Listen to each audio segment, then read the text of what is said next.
Tak usah cemas kawan, kita akan bertemu lagi di neraka. Dan ini sungguh kematian yang pantas untukmu. Beberapa orang berdiri di pinggir jalan. Tragedi naas itu menarik perhatian. Aku melihat dengan hati yang puas, meski nafasku naik turun tak karuan. Tepat di sisi tubuhnya yang remuk, pintalan itu tergeletak tercampur gumpalan darah. Simbol perjanjian kinanti. Aku meraihnya cepat dan meninggalkan bajingan itu begitu saja. Satu sudah kembali. Ritual kinanti dari keturunan Dewari, pengkhianat Wijaya. Hei kakek buyut, satu sudah aku tuntaskan. Tunggulah, aku akan menyelesaikan semuanya. Dan apa kau tahu, perasaan ini benar-benar memuaskan. Sambil berjalan menjauhi kerumunan, dan aku melakukan hal gila yang lain. Menelan pintalan penuh darah itu begitu saja. Tak ada rasa jijik seperti sebelumnya. Aku bahkan tak tersedak lagi. Terus berjalan, melewati arus belasan orang yang mendekat membawa koran, daun pisang, bahkan karung bekas menutupi mayatnya. Dewari Arya, salah satu penerus pengkhianat itu sudah mati. Aku memenangkan pertarungan pertama. Ini baru awal. Hanya peringatan, bersiaplah untuk membayar semuanya. Selintas penglihatan yang aku dapatkan setelah menelan simpul kinanti menuntunku kemari. Sambil bersandar di pintu toko yang tutup, aku duduk begitu saja di atas lantai yang kotor, memperhatikan keramaian di depanku. Sudah lewat tengah malam, bukannya berkurang. Bangunan di depanku ini justru semakin ramai oleh kerumunan pria hidung belang, penjudi, dan wanita sundal yang keluar masuk. Hingar-bingar musik sayup terdengar setiap daun pintu bangunan itu terbuka. Pun kerip lampu warna-warni yang terbias. Degup bassnya terlewat besar. Jarakku sudah sejauh ini, tapi gendang telingaku hampir pecah mendengarnya. Manusia itu memang aneh. Padahal untuk masuk ke sana harga yang mereka tawarkan tak murah, tapi mereka tetap datang hanya untuk mabuk, berzina, juga dosa-dosa besar yang lain. Ucapan Raden Setia benar, bahwa manusia memang lebih condong pada keburukan. Tapi aku tak berhak menghakimi siapapun, karena aku pun sama saja seperti mereka, pendosa. Angin malam berhembus menyibak anak rambutku yang panjang dan kusut. Gerimis yang turun seharian membuat suasana semakin dingin dan anyep. Sambil menyilangkan tangan, aku terus menunggu, bersabar. Tapi pria itu tak kunjung datang. Keturunan Sangaji, tepatnya Rizal Sangaji, pria tua pemilik Ingon Ritual Songo Puncong, juga seluruh properti yang ada di sini. Barisan ruko, bangunan rumah makan, bahkan pusat perbelanjaan bertingkat yang ada di seberang jalan. Salah satu pengusaha yang bergelimang harta haram, peninggalan buyutnya, sepertiku. Rinai hujan semakin deras, seiring dengan bisikan dan degup dadaku yang semakin kencang. Apa yang akan terjadi? Kegilaan macam apa yang akan aku hadapi? Dan siapa yang mati? Aku atau keturunan Sangaji? Semua pertanyaan itu menyesakan. Tapi aku juga menikmatinya. Desiran yang meluap. Aku bahkan menggerakkan kakiku berulang kali sambil berdecak sebal. Tahan, sedikit lagi. Kepuasan itu akan datang. Rasa haus ini akan terbayarkan. Seperti tadi siang, aku yakin saat ini anggota keluarga Dewari yang lain pasti sibuk mengurus mayatnya yang mengenaskan. Dan tak lama lagi karma mereka akan sampai. Hanya tinggal menunggu waktu. Prediksiku setelah malam ini, keturunan yang tersisa pasti semakin berhati-hati. Lari? Tidak, mereka tak akan lolos. Simpul kami saling terhubung. Sejauh apapun aku pasti menemukan mereka. Kemampuan ini juga semakin mengerikan. Mungkin ini yang dia inginkan. Keturunan Sanjaya mengintip kilasan takdir dengan pertolongan setan. Sialan. Padahal aku tak membutuhkannya. Karena aku sadar kepastian itu akan datang, cepat atau lambat. Semua yang bernyawa pasti mati. Dasar tamak. Dunia ini hanya ujian dan aku adalah salah satu manusia yang gagal melewatinya. Aku sudah menjual diriku pada setan demi dendam. Jadi jangan sok suci, Andra. Narasi dalam batok kepalaku berhenti saat sorot mobil yang mendekat membutakan mata. Aku mengernyit saat Nyai Durganti berbisik, "Doro, songo pucung, anak lanang sangaji." Setan wanita itu menunjuk dengan jarinya yang kurus dan keriput. Hembusan nafasnya membuat udara semakin dingin. Aku hanya mengangguk. Akhirnya dia datang juga. Mobil itu berhenti. Seorang pria turun dengan angkuh dari kendaraannya. Semua orang menunduk hormat saat dia mendekat dan menghilang di balik pintu yang dibuka oleh dua pria kekar.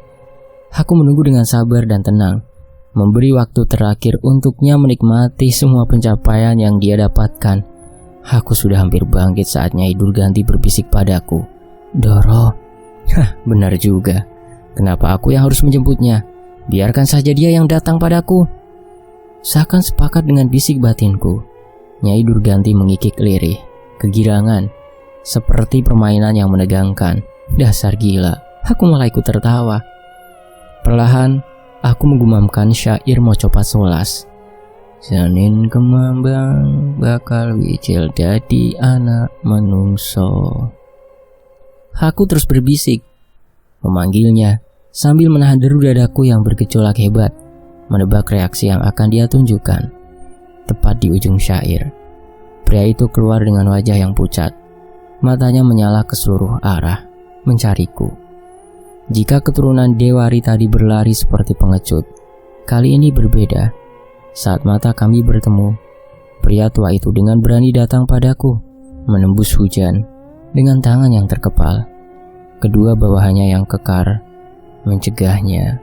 Namun pria itu justru menghardik, seperti anjing yang menurut keduanya menunduk. Cih, menyedihkan, badan saja besar. Dia mendekat dalam rinai hujan yang mulai membasahi kepala dan bahunya. Aku hanya terkekeh melihat tingkahnya yang berlagak tegar. Padahal aku bisa melihat jelas tubuhnya yang rentak itu gemetar ketakutan karena Nyai Durganti dari tadi melengking tertawa berulang kali menyambutnya. "Kamu keturunan Salim Wijaya?" Pria itu bicara saat jarak kami hanya sekian langkah. Aku datang. "Sudah siap?" Tanyaku datar dan tenang.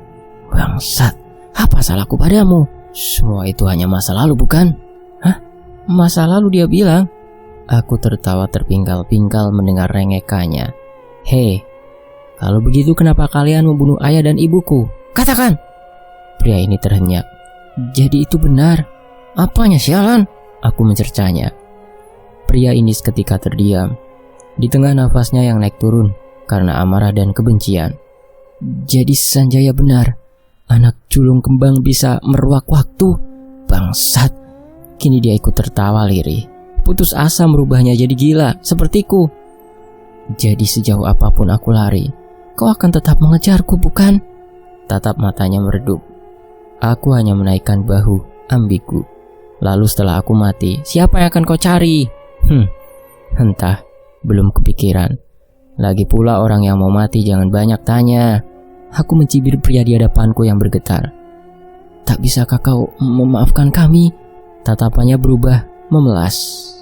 "Hei, setelah semua hal sinting yang terjadi, ucapanmu yang barusan adalah hal yang paling gila. Memaafkan kau bilang? Dasar keparat. Mati saja, jangan banyak bicara." Amarahku membuat Nyai Durganti merengkuhnya, berbisik lirih, sangat lirih dan halus, masuk dalam hati dengan meracuni isi kepalanya. Pria itu kini mematung, pandangannya kosong. Seketika dia memutar tubuhnya menembus hujan, berjalan lurus dan masuk dalam bangunan diskotik. Hanya sekian detik, hiruk pikuk orang berhamburan melarikan diri. Asap membubung keluar dari pintu yang terbuka. Pria itu membakar dirinya sendiri dari lantai 2. Tubuh berbalut api itu terjun, menghantam aspal, meregang nyawa. Sedangkan bangunan di belakangnya terbakar hebat. Aku hanya jadi penonton di tengah hiruk pikuk orang-orang mencoba memadamkan api. Sekalipun pemadam kebakaran tiba, semuanya sudah terlambat. Api itu semakin membesar karena botol-botol miras terdengar meledak. Cairan itu ikut terbakar. Pemandangan malam ini sungguh menarik. Api membakar hebat di tengah hujan deras. Jarang terjadi kan? Asap itu sangit. Bau daging hangus melengkapi semua tragedi yang terjadi di hadapanku. Rasa haus itu terbayarkan. Aku menatapnya puas. Meskipun beberapa orang ikut terpanggang, apa itu kesalahanku? Tidak, itu karma mereka sendiri. Mayat itu kaku, hangus, dan hitam. Hujan yang semakin deras memadamkan api di tubuhnya. Orang-orang masih sibuk dan saling berteriak saat aku mendekat. Dalam rongga mulutnya, simpul ritual itu terlihat. Tanpa sedikit pun ragu, aku mengambilnya. Mereka masih terus bergumul. Tepat saat seorang datang, aku bergegas menjauh. Lagi-lagi, tanpa ragu aku menelannya. Simbol ritual Songo Puncung. 2 sudah mati, kini tersisa 7 lagi. Sepanjang perjalanan kembali ke rumah, kepalaku penuh dengan rangkaian rencana. Siapa yang akan aku lakukan selanjutnya? Menemui Rusman atau kembali memburu mereka? Sedangkan kilasan peristiwa yang terlintas dalam kepalaku menunjukkan mereka akan segera memulai 2 ritual yang tersisa. Kali ini, Mekatruh. Salah satu calon tumbal pun ada dalam genggamanku. Entah kebetulan atau jebakan. Kalau satu itu aku belum tahu. Tragedi semalam menjadi topik utama pemberitaan nasional pagi ini. Aku terus memperhatikan kilasan peristiwa di layar kaca. Kamera terpusat pada kerumunan warga yang masih terus datang. Beberapa aparat berseragam coklat hilir mudik di layar kaca, hingga akhirnya beralih pada reporter wanita yang mulai menyampaikan berita. Diduga karena depresi, Tuan Rizal Sangaji nekat bunuh diri. Kejadian ini turut menewaskan beberapa orang. Meskipun motif itu berbanding terbalik dengan keterangan para saksi, polisi masih akan terus mendalami kasus ini. Bunuh diri? Padahal semalam jelas sekali pria tua itu takut mati. Aku masih mengingat tubuhnya yang gemetar. Apalagi ucapan terakhirnya sungguh tak masuk akal. Memaafkan, setelah semua yang mereka lakukan. Aku tersenyum geli sambil terus menghembuskan asap rokok. Ternyata rasanya tak buruk juga. Pantas saja Ayang Damar terus menghisap tembakau lintingnya. Asap ini terasa hangat saat masuk ke dalam paru-paru dan menenangkan gejolak emosiku yang labil. Sambil terus menghembuskan asap seperti kereta uap, aku terus memikirkan ritual berikutnya. Meskipun aku sudah tahu siapa tumbal yang mereka pilih, tapi sepertinya kali ini aku tak bisa melakukannya sendiri. Mereka pasti berhati-hati. Sementara itu, kenangan pedih itu berputar. Teh Asih dan Abang Aji yang meregang nyawa. Genangan darah dan kepala yang menggelinding itu kembali terlintas. Dia tak boleh bernasib seperti kakak perempuannya. Aku sedikit menyesal karena menyeretnya masuk dalam pusaran ini. Ucapan Wijaya benar. Aku tak boleh kalah. Isi kepalaku masih terus bekerja saat dering telepon di atas lantai atas menjerit. Sayangnya, bunyi itu berhenti saat aku membuka pintu ruangan. Sekalipun kewarasanku tinggal separuh, entah kenapa aku masih memikirkan perusahaan papi. Laporan yang kutinggal selama beberapa hari berserakan di atas lantai, menunjukkan laporan keuangan yang hancur, harga jual yang anjlok, juga hasil produksi yang jauh dari target. Dengan tenang aku memungut kertas-kertas itu, duduk lalu membacanya, menganalisa sekian lama, dan memutuskan untuk mencairkan seluruh deposito. Sejumlah angka aku tuliskan di atas kertas. Seperti seorang penjudi, saat ini aku sedang mempertaruhkan semuanya, persetan dengan pabrik baru. Hukumanku sudah dimulai. Balasan karena menyerah pada imanku dan menyekutukan Tuhan. Saat ini aku tak ingin jadi manusia bodoh yang bertekad menyelamatkan semua orang dengan mengorbankan diriku sendiri. Aku hanya ingin mereka merasakan sakit yang sama. Jadi matahari, omong kosong. Kebencianku meruncing, seakan mengujiku. Bisikan Nyai Durganti terus mengayun, merayu, dan berkata lirih. Jika dia bisa memberikanku harta bahkan berkali lipat dari ini, aku tak menggubrisnya. Namun bukannya berhenti, iblis ini semakin menjadi. Suaranya menggema dalam kepala, membuatku meradang. Diam bangsat! Aku menggebrak meja sekuatnya. Senyap. Meskipun sinting begini, aku masih bisa mengingat tekadku untuk mengembalikan semua simpul milik Wijaya. Bukannya mencari pencapaian semu seperti yang mereka lakukan. Sambil mengomel panjang pendek, aku memasukkan kertas dengan coretanku dengan paper tray dan menekan kombinasi angka. Suara berdering disusul bunyi pendek menandakan sambungan yang sudah terhubung. Kertas itu berjalan perlahan, masuk dalam mesin yang berdengung seperti lebah.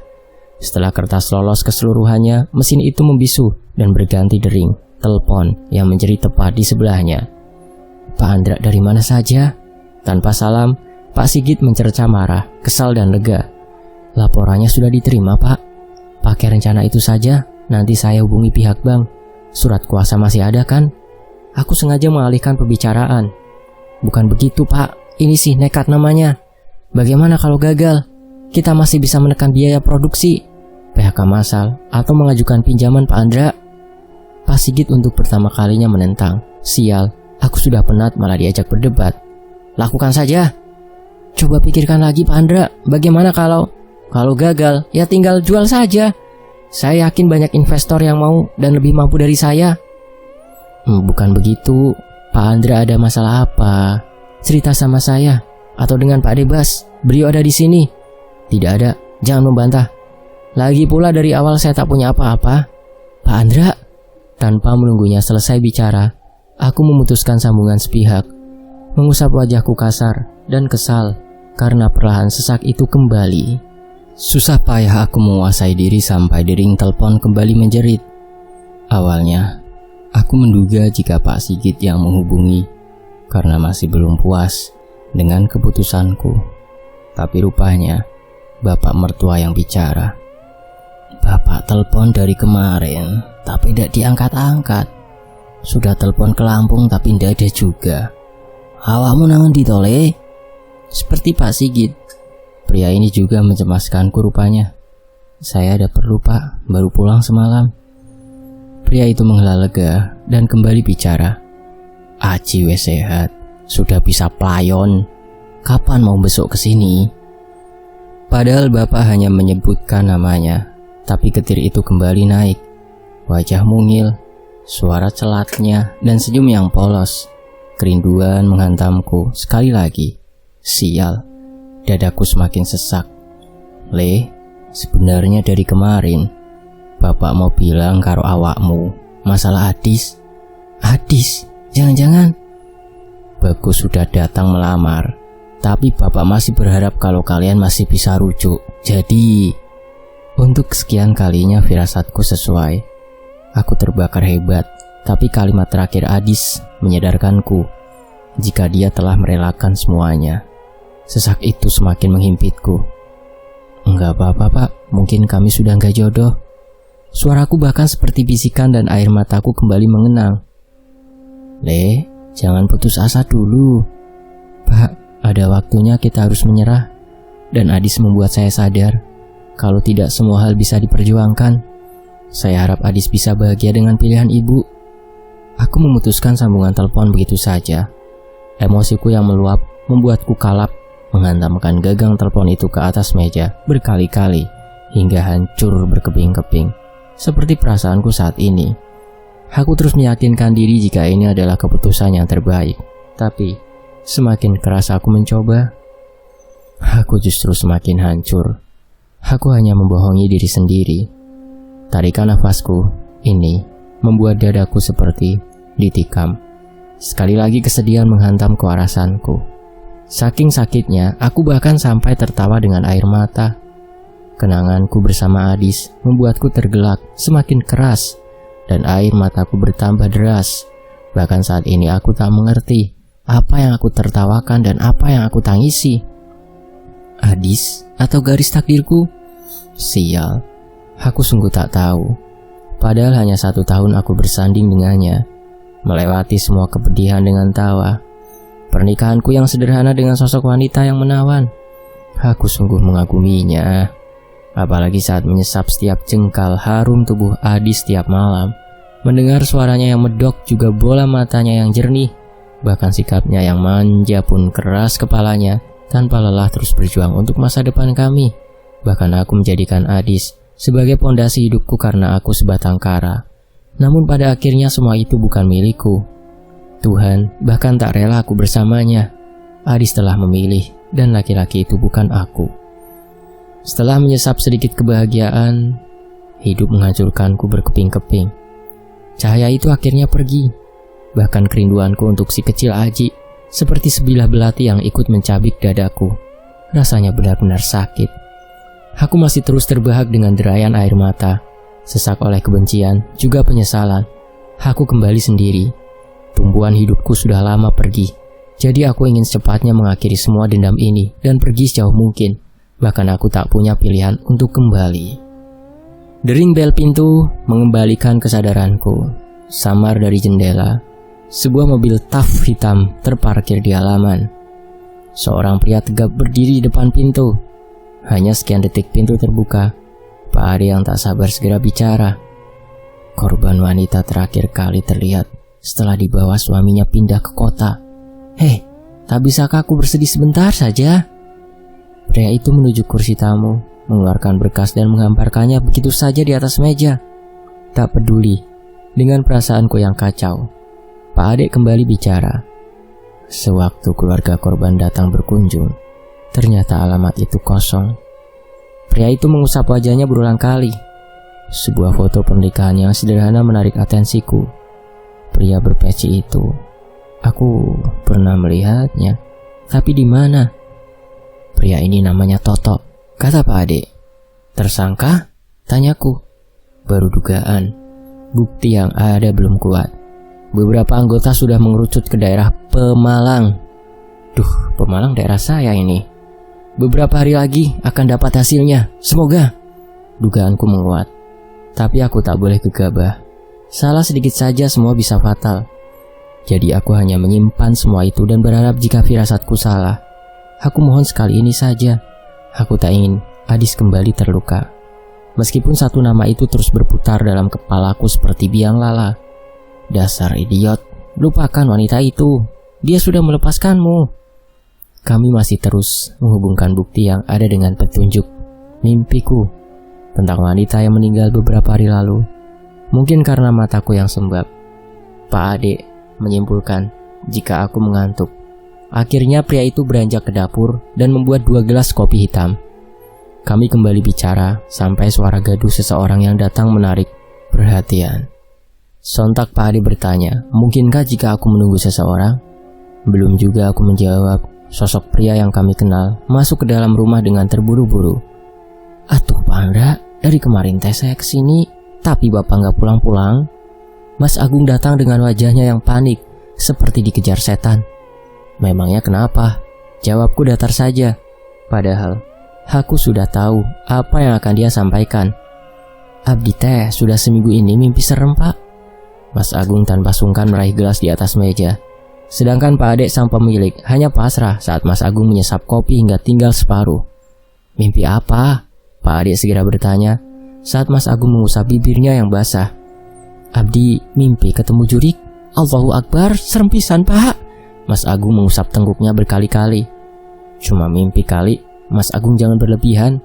Pak Ade menyesap sisa kopi, membuat Mas Agung sadar dan salah tingkah. Aduh, punya Pak Ade ternyata. Punten, maaf saya kelepasan, ujarnya sambil cengar-cengir. Tapi seketika wajahnya berubah. Mas Agung menyadari jika Pak Ade tak menanggapi ceritanya dengan serius. Kalau Abdi cuma mimpi teh, masa sampai 7 kali berturut-turut atau Pak Ade? Ini mah gak wajar, ya kan Pak Andra?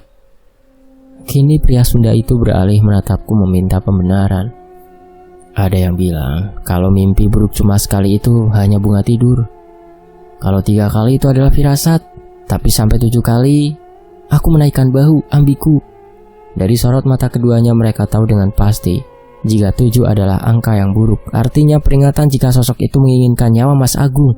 Jadi itu teh ritual Megatruh, 7 tumbal gantung diri. Pak Ade, sepertinya kita akan melakukannya lagi seperti waktu itu. Tapi saya harap kali ini tak akan ada korban seperti Abang Aji. Mas Agung menatap penuh tanya, sedangkan wajah Pak Ade mengeras. Kami mengingat peristiwa sinting dan berdarah yang tak akan kami lupakan sampai kapanpun. Ritual loro plonyo, tebu manten. Saya laporkan dulu pada atasan. Begitu sprint turun kita bergerak, tapi kapan ritual itu terjadi? Aku beralih pada pria Sunda di hadapanku yang semakin pucat. Mas Agung yang lebih paham. Jadi Abdi teh? Iya, tujuan mereka mencari anggota baru hanya alibi. Jadi Mas Agung sudah siap? Siap naon Pandra? Siap untuk mati.